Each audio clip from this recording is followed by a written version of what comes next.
plenary that we are going to start while we're serving lunch. So this is going to be a challenge to all of you to try and listen and eat and have service kind of in that quiet space. So I'm going to try and talk over as much of this as I can, and really appreciate everyone being here. As you know, I'm Tamara Kohler. I'm the CEO of the Regional Task Force, and I want to welcome you back to our second lunch. I just want to do a quick thank you for the Hilton San Diego Bayfront team.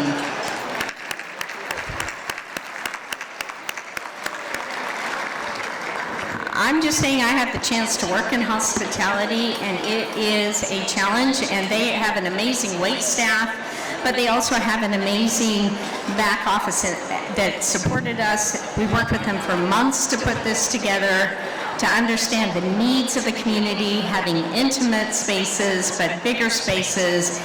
This is an absolutely beautiful location and one of the best teams that we have ever worked with to do this. Also, a huge shout out to those in the kitchen that are preparing these amazing meals.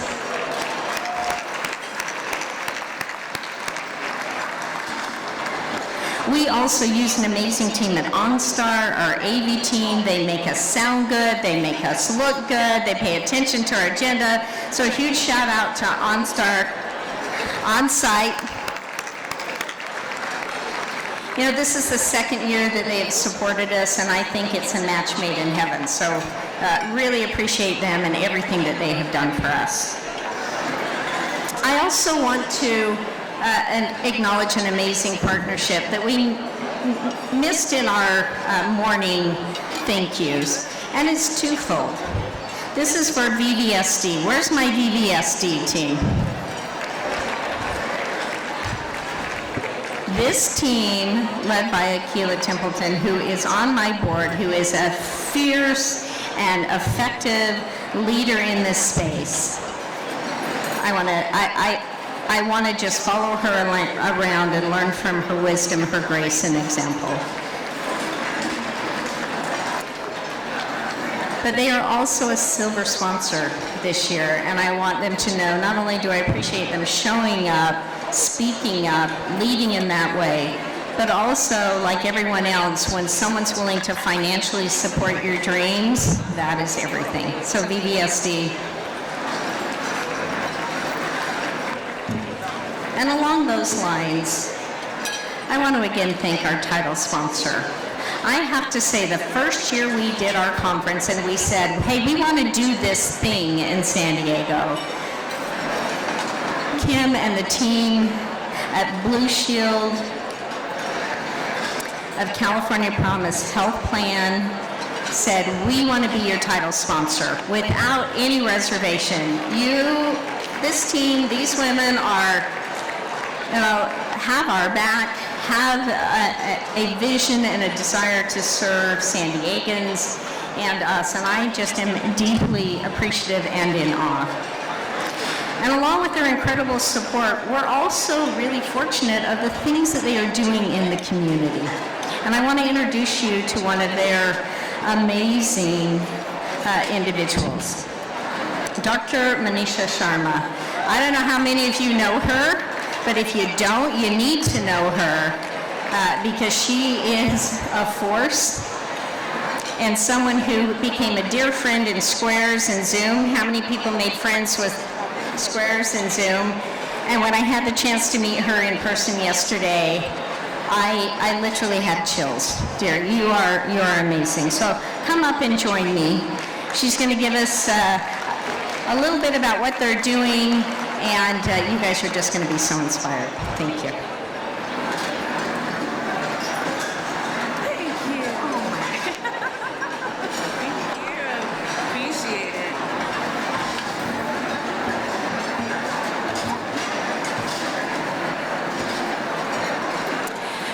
Good afternoon. Hi, everyone. So I'm actually I'm Dr. Manisha Sharma, and I am a constellation of identities. I am a mom and a physician activist. I am a social medicine and family medicine physician. And I'm here today it's just such an honor to be here, and I can't thank enough to Tamara Kohler and the RTFH team for inviting me, and it is our greatest honor to sponsor this conference this last 2 days. I am going to talk to you a little bit about, I actually am just going to talk to you about why we're here. So I'm grateful to be here with all of you today among our community to talk about an emergent and active health crisis. But before I begin, I would like to be a little quiet, if that's okay, and take a moment to acknowledge and honor the Kumeyaay Nation and all the ancestral stewards of this land we are congregating upon today. Thank you. I also want to be have a moment of grace, if that's all right, and take a moment to acknowledge and honor the lives we have lost to violence, trauma, poverty, and war. Please take a moment and close your eyes, and I want you to see their faces. Remember and honor them. I didn't become a physician because I love medicine. I became one because I love people. As incredible as science can be, it should not be lost on anyone that we are taught in our training to medicalize, blame, and shame the very people that came to us for their most vulnerable state, sick, worried, and scared. As a doctor, I can assure you that we see the bodily impact of good and bad systems and policies in our exam rooms. And as a citizen of our communities, we see the direct impact of good and bad system and policy design in our streets. According to the eye-opening UCSF Benioff study, more than 171,000 people in California experience homelessness daily. California is home to 12% of the nation's population, 30% of the nation's unhoused population, and half the nation's unsheltered population. According to the U.S. Census Bureau of San Diego County, we have approximately 3.2 million people living in our beautiful city, with close to 11% in poverty. And on any given point in time, per the Regional Task Force on Homelessness 2023 report, approximately 10,000 people unhoused. Since January of 2023, the coroner's office recently estimated at least 550 unhoused San Diegans have died, marking the third consecutive year with more than 500 homeless fatalities. People, that's 550 people too many dead. That's 11% too many in poverty, and 10,000 people too many unhoused. It is important to understand that health and medicine are not the same. The definition of medicine is the science or practice of the diagnosis, treatment, and prevention of disease. The definition of health is the state of being free from illness, harm, or injury. From the days of Dr. Rudolf Virchow, who's the father of social medicine, in the 1800s, he stated that medicine must address social underpinnings to improve the health of the public. We can't truly prevent, cure, or heal trauma, illness, or disease if all we do is patch up people and then send them right back out to where they got sick in the first place. Here we are in the 21st century, and we know we have social systems such as housing, food, transportation, medical care, policies, the carceral system that can dehumanize people and look at people as a transaction, as a number. In medicine, we are pathologically taught to talk about people as their disease, their illness. The bipolar patient, the cancer patient, the liver patient, the asthmatic. Instead, we should be looking at the social conditions of poverty, unaffordable housing, racism, inequity at the root cause of the disease. The social drivers of health are a health and medical issue. The social drivers of health are the illness, the disease, not the people. The U.S. healthcare system was built on an indoctrinated foundation that some people have greater value than others. It has created a space of feeling unsafe, othered, not being seen or heard.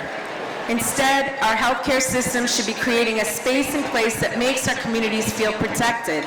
And to paraphrase the great Dr. Kamara Jones, the healthcare system diaspora should be a place that gives assurance to create a condition of optimal health for all people. Health and medicine are not static.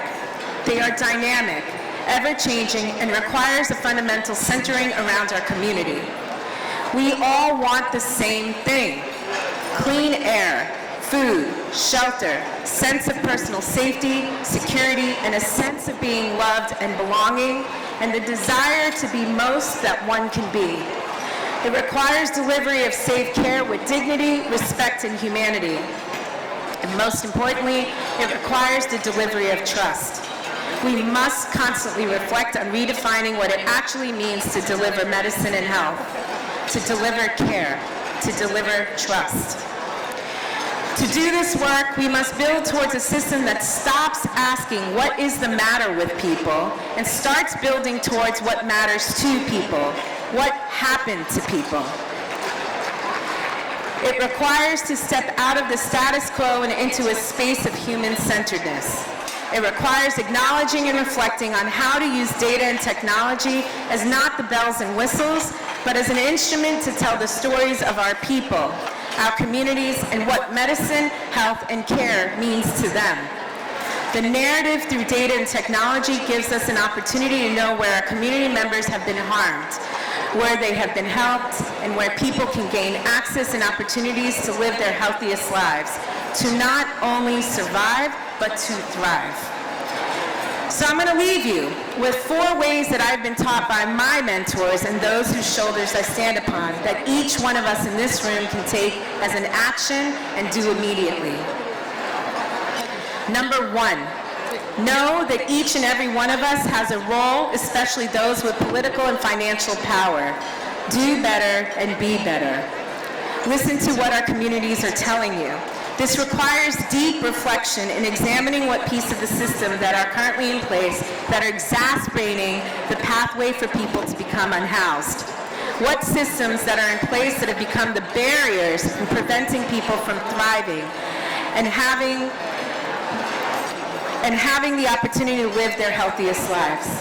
This includes, but not limited to, the examination of the carceral system, immigration policies, housing, food, transportation, medical, and voting policies. Number 2, listen to and intentionally center and invest in those with the expertise, the ideas, the experiences of those who have been historically marginalized and othered by our systems. This is ground up, not grass tops. Look for innovative solutions and approaches to effect change. Redistribute the resources and power that fully values and enables organizations, leaders, and influencers on the ground to provide access, trust, and service to the unhoused. Have them lead the reimagination, design, and implementation of innovation and intentional solutions. Those of us in power positions must commit and walk the talk of supporting the ground. Number 3, name it to change it. See something, do something. There is no softening or diluting the crisis at hand. Do the work of when you see oppressive systems at play that cause harm, and you prevent the harm that dehumanizes and makes people in our community be seen. Number 4, and the last one, just care more, cherish more. Love all people equally. And to paraphrase Alicia Keys in her song Underdog, it could be a simple conversation, a gentle moment. It does not cost anyone anything to just care, love, and be kind. On behalf of Blue Shield Promise Health Plan, I thank you for your time.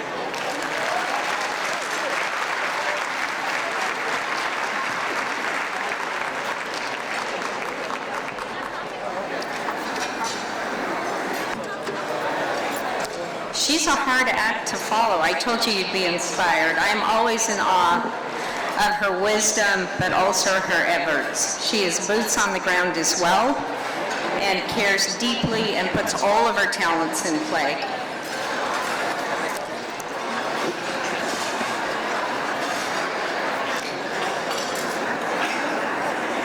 want to take a moment and just reflect on how many people we have here today and your opportunity to hear from folks like Dr. Sharma, to hear their wisdom, their dedication, but also for you to see each other, hear each other, and see the amazing stars that you all are.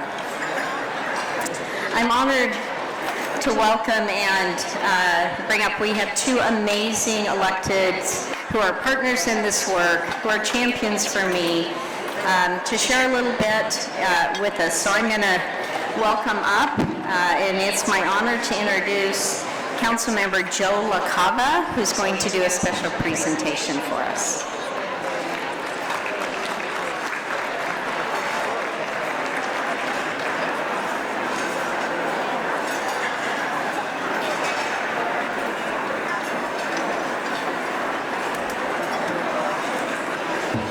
Well, thank you, everybody. Thank you, Tamara, for inviting me. Thank you all for allowing me to take a few minutes of your lunch hour. Are we having a good time at the forum? All right. Glad to hear. So I also want to take a moment to give another round of applause for Tamara and the entire regional task force staff for hosting this impressive conference. Tamara, it is your experience and trusted ability that brings everyone here today and makes this week such a success. Looking at the lineups of the panels and everyone in audience, these are the people that will help end the crisis. From shelter providers to data analysts to researchers and lawmakers, this is the diverse viewpoints that need to be at the table. This includes the perspectives of physicians, as we just heard, outreach staff, and those with lived experience. We must embrace that we are at our best when we work together and learn from each other. Your voices have shaped the city's community action plan on homelessness and helping us understand the path to permanent housing and how to remove roadblocks along the way. And what we learned from the data of our 2018 Community Action Plan is we are making progress. Do you agree that we are making progress on this conversations? We've increased supportive housing units. We've increased shelter beds. We've increased prevention resources. We have met the original ambitious targets and we are succeeding. But sadly, as we know too well, this is not mission accomplished by any means. More people are on the streets than ever. Since 2020, more people have been hit with rising rents, job loss, and other financial hurdles that lead to homelessness. You have my commitment as a council member here in the city of San Diego to invest in prevention and keep families, seniors, and all San Diegans in their homes. And for those that end up on the street or in their car, I am grateful for the outreach workers that meet people where they are, build the trust, and help guide individuals and families towards housing and health. Our homeless outreach workers are on the front lines of this crisis and deserve the recognition for their tireless efforts and genuine care towards those they'll serve. So I'm going to take a moment and ask you to interrupt your lunch. Will all the frontline outreach workers please stand up and be recognized?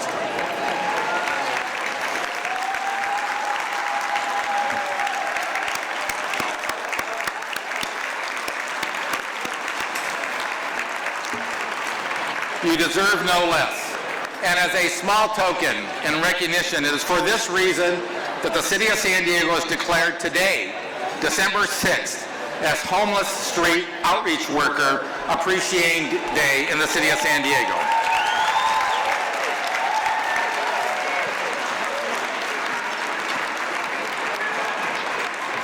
There. And I'm sure Tamara will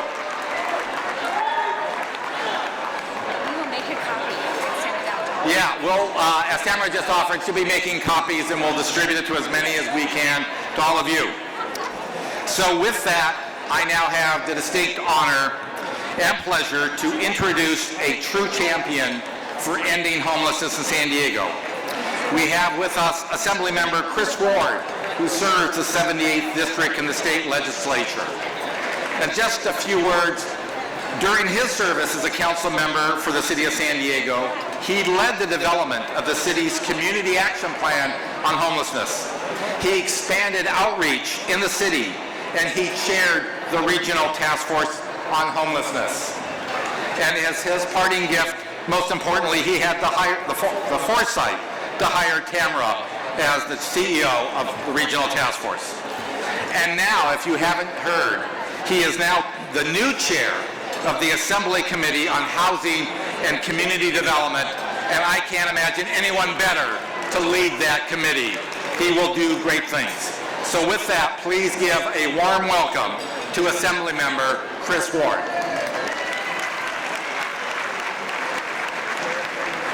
Thank you, Councilmember LaCava. Good afternoon, San Diego. I can't tell you how great it is to be home. You know, we've got a lot of responsibility, a lot of weight on our shoulders across the state of California. Certainly a lot of common threads that my colleagues and I recognize in our home communities. But at this period when I get a chance to be back in my district and meeting with a lot of our organizations, meeting with our service providers just a few weeks ago, had a chance to be in Mission Valley with PAF to see the successes that they were offering for many of their clients who are remaining housed, because permanent supportive housing works. Can we say it again? Housing First works. And we have to make sure that we are expanding our models. I do want to thank, and I miss dearly, my colleagues of the city, those that are leading the regional task force on homeless, and all those that, deserve a lot of the recognition for the hard frontline work that we're doing right now. But terms end and new doors open, and I'm just honored to be representing part of San Diego and representing our issues at the state of California. Thank you, Joe, for highlighting that announcement. It was a big deal for me, and hopefully now, again, more weight on my shoulders, a big deal for all of us to deliver more on housing policy, to make sure that we're breaking down barriers, that we're opening new doors, that we are funding the services, the support with good jobs, good wages that is needed out there, and that we are truly resolving homelessness and ending it for individuals. It's unacceptable, friends, if I can get some attention, because I think one of the data points that we released earlier today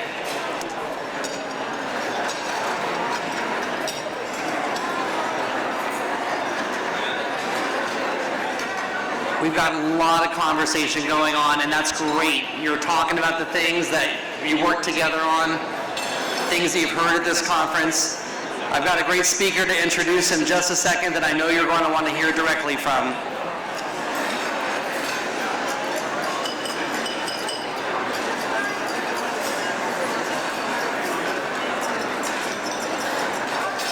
For every 10 people that we help and we serve, 16 more are falling into homelessness on San Diego streets today. That number has grown. It's difficult. We hear a lot of feedback from community that we're not doing enough, that our approaches aren't working.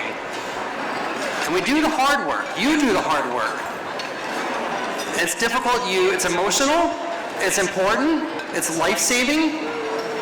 And we feel like we're falling behind. By some measures we are. But I know how many you've housed. I know how many you've touched. We know how many lives have been saved, and we know that we have to do that much more on programs and services, approaches that are successful to meet the need that's out there. And that's my charge now as this new chair of the Assembly Housing Committee, is to be able to support you rightfully and fully in the work that you do. I do believe, I am optimistic, we have a future in California communities to solve and end homelessness.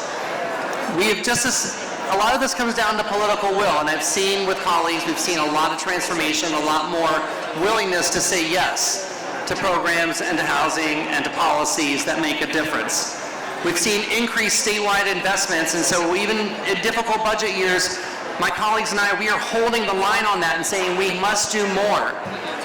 And so we all have to talk about something that's right in front of us. It's only 3 months away before neighbors are going to start weighing a decision on Proposition 1. That's going to be an impactful measure that's going to offer more than $6 billion of bond support to be able to help supportive housing and other services and programs that we know reduce and end homelessness. We need these resources in our community. To be determined, we're working on a $10 billion housing bond to be able to support general housing for our workforce. And we'll try to fine-tune that and try to get that to voters on the November ballot as well. And in the meantime, despite all the other state investments and challenges that are out there, we are making those investments and working with our community partners to try to bring that money home so the regional task force on the homeless, our county, our city, others can be able to put that out to good work. And on the policy front, we know we have a lot of regulations and a lot of barriers to be able to break down to make sure that we're reducing the expense, reducing the time, reducing the unnecessary barriers that it takes to break ground. We're out of time in our excuses to be able to produce the housing support that we need. So a lot of my bills, a lot of my colleagues' bills have been able to be framed around that. But we've got some signature efforts that the governor signed this year, and one I was proud to be a co-author on, Senate Bill 4. Who likes YIGBY? Where are the YIGBY fans? You want Yes in God's Backyard? You can have it. And you should. I want to thank our religious partners, our religious institutions and nonprofit partners that want to provide 100% affordable housing on their property and now have a mechanism to do so. We have Senate Bill 423 that extended actually a very productive tool